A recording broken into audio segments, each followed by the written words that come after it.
all confront with concerted effort without the little doses of politics that sometimes make this effort watered down. I thank you, Mr. Speaker. Senator Edwin Sifuna. Yes. Thank you, Mr. Speaker. I personally believe that all of us are born with ability to tell right from wrong. Yes. And the Speaker, the statement from Senator Cherargei gives me an opportunity to say this, Mr. Speaker. I have absolute faith in every member of this House. It will take time, but you will come to see the light, that what is right and what is wrong is wrong. It doesn't matter who is the victim of a police brutality. It is wrong because Kenyans envisaged a service, moving away from a force. And what has happened in the past, Mr. Speaker, we don't begrudge anyone on the majority side. We understand why you have to do what you do all the time. When you see police bludgeoning us in the streets, we understand why you need to celebrate. But the good thing is that in the fullness of time, I can see the light is shining all the way on the majority side, is starting on this side. Senator Mungatana was the first to see the light. Senator Khalwale these days is very reasonable.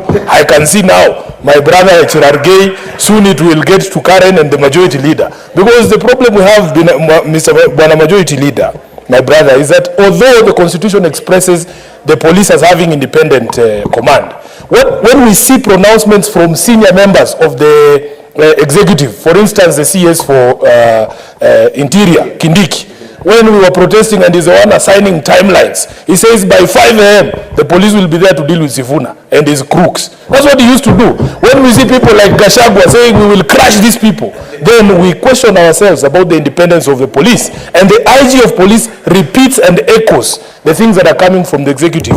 Then that line between the police and the executive becomes blurred.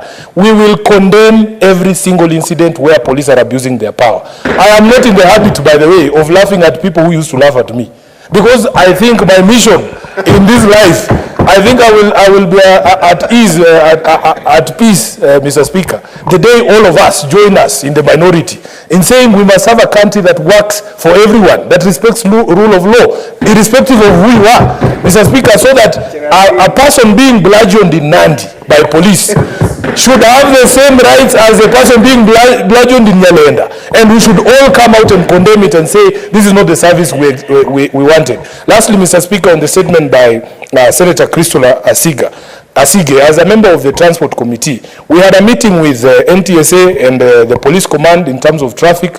And Mr. Speaker, they assured us that Kenyans can rest easy this Christmas season.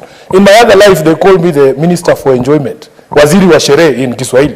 Mr. Speaker, we don't want this harassment we see on the roads, especially during the festive seasons. And we were looking at the data that they presented to us. Just 1 minute, please. The data that was presented to us, Mr. Speaker, it does not support some of the efforts we see in terms of what causes road accidents. Senator Sifuna, your time is up. Senator Veronica, lastly, as we close on this chapter.